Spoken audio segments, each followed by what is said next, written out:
Bismillahirrahmanirrahim. Alhamdulillah. Allahumma salli ala Sayyidina Muhammad wa ala ali Sayyidina Muhammad, amma ba'd. Al-hadits as-sabi' wal 20, hadits 27 dari Arba'in Nawawi.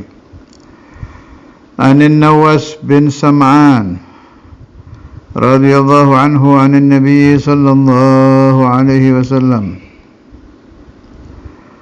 qala al-birru husnul khuluq wal ithmu ma haka fi an-nafs wa karihta an yattali'a alayhi an-nas, rawahu Muslim.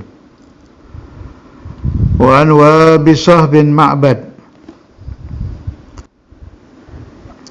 radhiyallahu anhu qala ataitu Rasulullah sallallahu alaihi wasallam faqala ji'ta tas'alu 'anil bir, qultu na'am, qala istafti qalbaka, al-birru matma'annat ilayhi an-nafsu wa atma'anna ilayhi al-qalbu, wal ithmu ma haka fi an-nafs wa taraddada fi as-sadr, wa in aftaka an-nas wa aftawuk, hadithun hasan, rawainahu fi musnaday al-imamain Ahmad bin Hanbal wa Darimi bi isnadin hasan.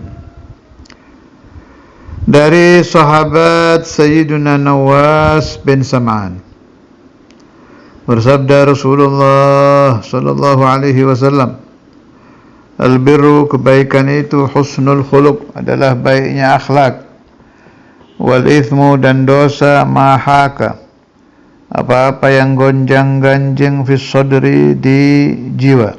Sodr dada, maksudnya di hati, di jiwa. Haka fi sodr, yang hati tidak bisa tenang di dalam menerima hal itu. Goncang hati, gonjang-ganjing.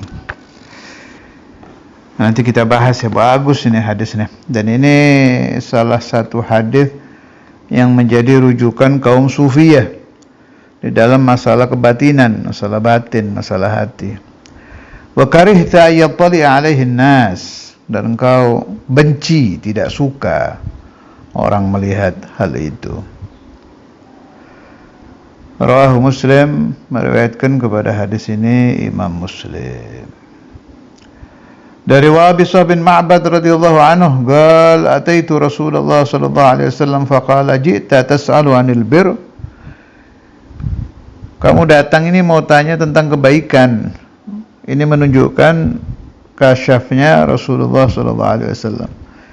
Jadi tahu sahabat itu mau tanya Nabi, Nabi, umatnya aja yang mukasyafah tidak terhitung banyaknya, ya apalagi Rasulullah ya sallallahu alaihi wa alihi. Ji'ta tas'alu 'anil bir, engkau datang untuk menanyakan kebaikan. Qultu na'am, ya.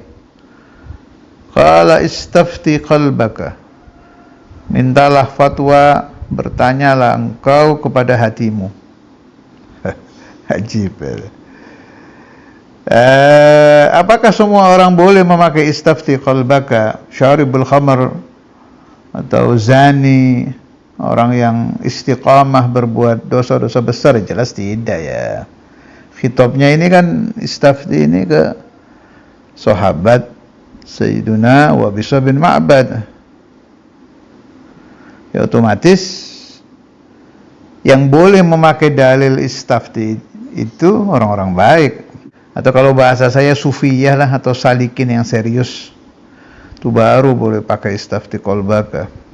Kalau untuk orang yang masih lezat bermaksiat, dilihat saja. Kamu kalau melakukan salah satu dosa besar yang dilarang oleh Allah Ta'ala, masih enak nggak di hati itu? Kalau masih enak di hati, rasa di hati enak nggak? Ini kan qalbaka, si qalb. Kalau hati ini masih lezat dengan maksiat, jangan sekali-kali memakai hadis ini untuk diamalkan. Istafti qalbaka, nggak bisa, tidak bisa. Ini khusus hati-hati orang-orang saleh seperti ashabu Rasulullah sallallahu alaihi wasallam. Kalau di zaman ini ya gulubus sufi ya, orang-orang yang bersih-bersih itu, yang salikin, orang-orang yang setiap hari menengok hatinya. Hari ini saya sedang naik apa turun, hari ini saya sedang ke Allah apa tidak, ya bangsa begitu-begitulah yang boleh mengamalkan istafti qalbaka. Albirru, kebaikan itu matma'annat, yang tenang, ilaihin nafsu, watma'anna ilaihil qalbu. Jadi kebaikan itu apa? Ini juga untuk solihin ini, untuk orang-orang baik ini. Sebab kalau dalil ini, jiwa yang tenang di dalam melakukan titik-titik itu disebut kebaikan sesuatunya. Wah, repot kalau buat orang ahlul maksiyah. Dia akan mengatakan saya minum khamr tenang. Sampai di zaman dulu kan ada itu syairul khamr yang mengatakan da'il masajida lil ubadi taskunuha wa tufbina hawla khammarin liyaskiyana wa qala rabbuka wailun lil ladzina sakaru walakin qala wailun lil musallina. Kata syairul khamr ini,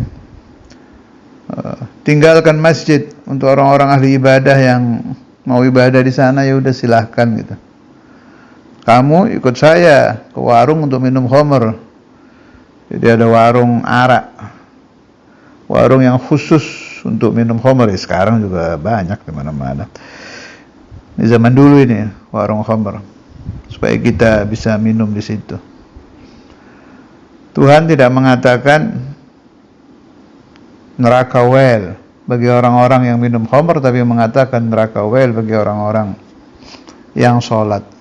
Artinya apa syairul khamr ini bicaranya seperti itu? Dia lezat dengan minum khamr di warung. Nah, maka albirru matma'annat ilaihin nafsu watma'anna ilaihil qalbu. Ini yang boleh memakai qulubus salihin atau minimal qulubus salikin. Wal ithmu ma haka fin nafsi. Yang namanya dosa itu yang hati taraddud, bolak-balik, enggak tenang, gonjang-ganjing jiwanya kalau melakukan hal itu. Wa taraddada, berbolak-balik fi sadr, di jiwa, di dada maksudnya, di jiwa, di hati. Wa in aftakan nas, meskipun memberi fatwa kepada engkau orang-orang, waftauk, dan mereka memberikan fatwa kepadamu, hadithun hasan, hadis ini hadis hasan. Ada memang kelas tinggi seperti imam-imam yang papan atas tuh, seperti Al-Imam Ramli dan lain-lain lah. Baca aja di manaqib-manaqib ulama kubar itu, mereka kalau ditanya tentang satu hukum tidak mengerti, saya percaya ini, percaya betul saya. Mereka membuka Lauhul Mahfuz. Kadang di situ tidak ada, padahal semua masalah kan ada di Lauhul Mahfuz kan. Saya baca di situ imam itu mengatakan falam ajidhu, saya tidak mendapatinya. Saya dulu tanya ke Syekhuna Abu Yahya Bandung, ini bagaimana Bu ya? Kan di Lauhul Mahfuz semua masalah ada. Kok ini bilang falam ajidhu? Kata Buya Yahya, ajib jawabannya Buya itu. Bukan nggak ada, Beb, nyelip. Pasti ada di Lauhul Mahfuz, cuma nyelip, jadi imam ini nggak kelihatan. Katanya si imam itu setelah di Lauhul Mahfuz nggak ketemu, nengok kanan, tanya malaikat kanan, malaikat kiri, apa nggak ketemu. Saya lupa tartibnya itu, tanya malaikat dulu apa lihat Lauhul Mahfuz dulu, salah satu lah. Terakhir baru tanya ke hatinya itu. Itu mengamalkan hadis istafti qalbaka. Baru beliau dapat ilham, fajaba sa'il, kemudian menjawab kepada orang yang bertanya.